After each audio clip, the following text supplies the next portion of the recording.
Good morning class 7th। Last class में हमने civics का लास्ट वाला चैप्टर भी हमने कंप्लीट कर लिया था और आज हम पढ़ेंगे जियोग्राफी का चैप्टर नंबर 5 पेज नंबर 105 पर हाइड्रोस्फीयर। देखो हाइड्रोस्फीयर किसको डिनोट करता है? जो हमारी पृथ्वी पर जो भी पानी वाला जो भी भाग है, ओशियंस हुए, रिवर्स हुए, ठीक है, वो हाइड्रोस्फीयर को डिनोट करता है। ठीक है, तो आज हम इसको शुरू करते हैं, इस चैप्टर को स्टार्ट करते हैं। देखिए, The Earth is the only planet in the solar system where water is found in all the three states of matter: liquid, solid and gaseous. The Earth is the only planet in the solar system. Solar system में सिर्फ एकमात्र ग्रह अर्थ ही एक ऐसा है जहाँ पर जो पानी है वो उसकी तीनों ही अवस्थाओं में पाया जाता है: लिक्विड में, सॉलिड में और गैस में। Our body is mostly water 60 to 70%। हमारा जो शरीर है वो 60 से 70% तक वाटर से ही बना हुआ है। Large amounts of heat must flow in and out of our bodies to bring about temperature changes. हमारी बॉडी से लार्ज अमाउंट में हीट आती है और हीट जाती है, जिससे कि हमें टेम्परेचर चेंज का मालूम पड़ता है। Similar is the case with oceans which contain 71% of all water on the earth। यही सिमिलर केस ओशियंस के अंदर भी होता है, जहाँ पर पृथ्वी पर जो भी ओशियंस हैं उसमें पानी का 71% पाया जाता है। These water bodies do not change temperature rapidly। ये जो वाटर बॉडी होती है जैसे ओशियंस हुए, वे रैपिडली तरीके से अपने टेम्परेचर को चेंज नहीं करती है as land masses like continents. जैसा कि महाद्वीप अपने टेम्परेचर को रेगुलरली चेंज करते हैं। मतलब जो महासागर जो होते हैं, वाटर बॉडीज़ जो होती है, ठीक है, वो तो अपने टेम्परेचर को रैपिडली चेंज नहीं करते, लेकिन जो महाद्वीप होते हैं वो अपने टेम्परेचर को रैपिडली चेंज करते हैं। जो भी लैंड मासेज है, मतलब जो भी ज़मीन का हिस्सा है। Like air, water is also composed of gases. हवा की तरह पानी भी गैसेस से ही बनता है। Its values are 2 atoms of hydrogen and 1 atom of oxygen. इस अगर पानी की हमें एक बूंद बनानी है तो उसकी वैल्यू क्या होगी कि हाइड्रोजन के तो 2 एटम और ऑक्सीजन का 1 एटम। और हम जानते हैं कि हाइड्रोजन और ऑक्सीजन दोनों ही क्या हैं? गैसेज हैं। ठीक है। On account of this property of water, life is also found in oceans. पानी की इस प्रॉपर्टी के आधार पर, मतलब पानी के इस गुण के आधार पर कि पानी किससे बनता है? हाइड्रोजन के 2 एटम से और ऑक्सीजन के 1 एटम से। पानी के इस गुण के आधार पर जो लाइफ जो है, मतलब ज़िंदगी जो है, वो महासागरों के अंदर भी पाई जाती है। क्योंकि हम देखते हैं कि महासागरों के अंदर भी बहुत बड़े बड़े जीव रहते हैं जिन्हें ऑक्सीजन की ही नीड होती है सर्वाइव करने के लिए। ठीक है, तो ऑक्सीजन किससे बनता है कि जो गैस होती है हाइड्रोजन और ऑक्सीजन, उसी से मिलकर क्या बनता है? पानी बनता है। और पानी के अंदर, मतलब जल के अंदर या ओशियंस के अंदर रहने वाले जितने भी जो जीव होते हैं उन्हें भी ऑक्सीजन टाइम से टाइम मिलती रहती है। As you know already, life on earth originated in the oceans. आपने इस चीज़ को पहले ही पढ़ लिया है कि पृथ्वी पर जो जिंदगी है उसका ओरिजिन कहाँ से माना गया है? महासागरों से माना गया है। काइंड्स ऑफ वाटर, देखो पानी के प्रकार देखो। Water can either be saline, salty और स्वीट। पानी जो है वो या तो नमकीन हो सकता है या मीठा हो सकता है। नमकीन का मतलब खारा।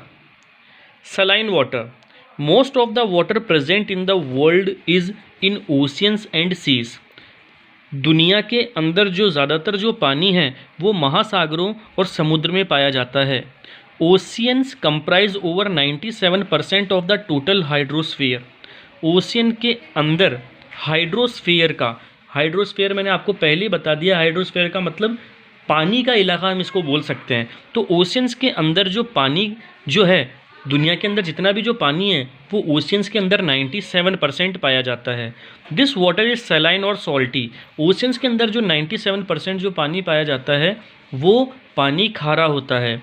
Since the rivers and other smaller water bodies ultimately fall into the seas, they carry the salts and minerals with them and deposit them in the seas. जैसा कि हम जानते हैं कि जो नदियाँ जो होती है या जो छोटे वाटर की जो बॉडीज़ होती है, नदियाँ हो गए, तालाब हो गए, ये क्या करते रहते हैं, अल्टीमेटली तरीके से समुद्रों के अंदर ये जाते रहते हैं, ठीक है। और जब ये नदियाँ या ये तालाब समुद्र के अंदर जाते हैं तो ये क्या करते हैं कि अपने साथ ज़मीन पर जो भी नमक होता है या जो अपने साथ या ज़मीन पर जो भी खनिज लवण होता है उन सबको भी समुद्र के अंदर पहुंचा देते हैं, जिससे कि समुद्र का पानी कैसा हो जाता है, सॉल्टी हो जाता है। नेक्स्ट है sweet water. Only 3% of the total water contained in the hydrosphere is sweet water. Hydrosphere का जो 3% का जो पानी है सिर्फ वहीं पर स्वीट वाटर पाया जाता है, मतलब पीने लायक पानी वहाँ पर पाया जाता है, मीठा पानी। Sweet water means water which is worth drinking. Sweet water का मतलब वह उस पानी से होता है जिसको हम पीने के काम में ले सकते हैं। ऑफ दिस 3%, इस 3% में 2.16% exist in the form of ice. इस 3% में जो कि पीने लायक जो पानी है, इसमें 2.16% का जो पानी है वो तो बर्फ़ की फॉर्म में होता है, एंड 0.63% एज ग्राउंड वाटर, और 0.63% जो पीने का पानी होता है वो ज़मीन के नीचे होता है, and only 0.03% is contained in rivers, lakes and in the soil. और सिर्फ मात्र 0.03% पानी ही जो मीठा पानी है वो नदियों में, झीलों में या मिट्टी के अंदर पाया जाता है। नेक्स्ट है hydrological water cycle. What would happen if water never changes its states. तब क्या होगा जब पानी अपनी अवस्था को बदलेगा नहीं, मतलब वो सॉलिड से लिक्विड में या लिक्विड से गैस में आएगा नहीं। In that case ocean water would always remains stable and there would be no water circulation. इस केस में क्या होगा कि महासागरों का जो पानी होगा वह हमेशा स्टेबल रहेगा और वाटर का सर्कुलेशन हो ही नहीं पाएगा। And we would never experience rainfall, और कभी भी हम बरसात को या वर्षा को एक्सपीरियंस ही नहीं कर पाएंगे। क्योंकि जो समुद्र का जो पानी होता है उसी के अंदर इवापोरेशन का प्रोसेस होता है।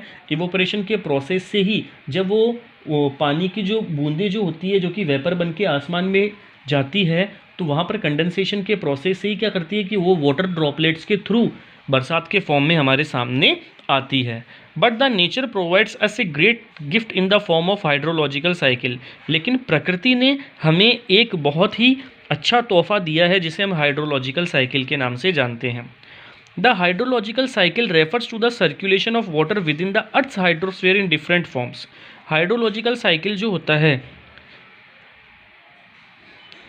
Refers to the circulation of water, ठीक है। हाइड्रोलॉजिकल साइकिल से वाटर का सर्कुलेशन होता है। The earth hydrosphere in different form, कि अर्थ पर जो हाइड्रोस्फीयर होता है उसका डिफरेंट फॉर्म में, जैसे मतलब अर्थ पर जो भी पानी है चाहे वो किसी भी अवस्था में हो, सॉलिड में हो, लिक्विड में हो, गैस में हो, वहाँ पर क्या होता है हाइड्रोलॉजिकल साइकिल के थ्रू ही आगे बादल बनते हैं और बरसात होती है। The liquid, solid and the gases forms. It is the process by which water continually changes it's forms and circulates between ocean, atmosphere and land. यह एक ऐसा प्रोसेस होता है जिसमें वाटर जो होता है वो लगातार चेंज होता है और and circulates between ocean, atmosphere and land, और महासागरों में, पर्यावरण में और ज़मीन पर इसका सर्कुलेशन होता ही रहता है। अब हम आ रहे हैं पेज नंबर 106 पे।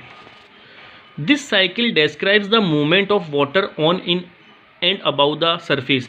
यह जो साइकिल होती है वो वाटर के मूवमेंट को दर्शाती है ज़मीन के ऊपर, ज़मीन के नीचे और ज़मीन पर, मतलब पृथ्वी के ऊपर, पृथ्वी के नीचे और पृथ्वी की सरफेस पर। Water changes its states all the time due to the process of evaporation and condensation. Evaporation और कंडेंसेशन के प्रोसेस से ही वाटर क्या करता है, हमेशा अपनी स्टेट्स को बदलता है। अगर पानी को बहुत ज़्यादा हीट दे दी जाती है तो वो क्या करता है कि वो लिक्विड से गैसेस स्टेट में आ जाता है, ठीक है, और इवेपोरेट होकर आसमान में चल जाता है, बादल बनाता है, और वहाँ से कंडेंसेशन का प्रोसेस होकर ये वापस ड्रॉपलेट के फॉर्म में हमारे पास में आता है। Evaporation is the process in which water converts into water vapours due to the heat of the sun. Evaporation एक ऐसा प्रोसेस होता है जिसमें सन की हीट के कारण जो वाटर जो होता है वो वाटर वेपर्स के अंदर कन्वर्ट होता है। The sun's energy regulates the whole process of water cycle.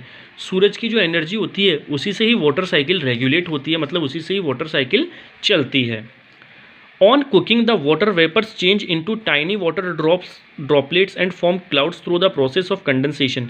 जब भी हम किसी चीज़ को बनाते हैं तो क्या होता है कि वाटर वेपर्स जो होते हैं वो छोटे छोटे वाटर ड्रॉपलेट्स के अंदर चेंज होते हैं और ये छोटे छोटे वाटर ड्रॉपलेट्स बादल बनाते हैं कंडेंसेशन के प्रोसेस से।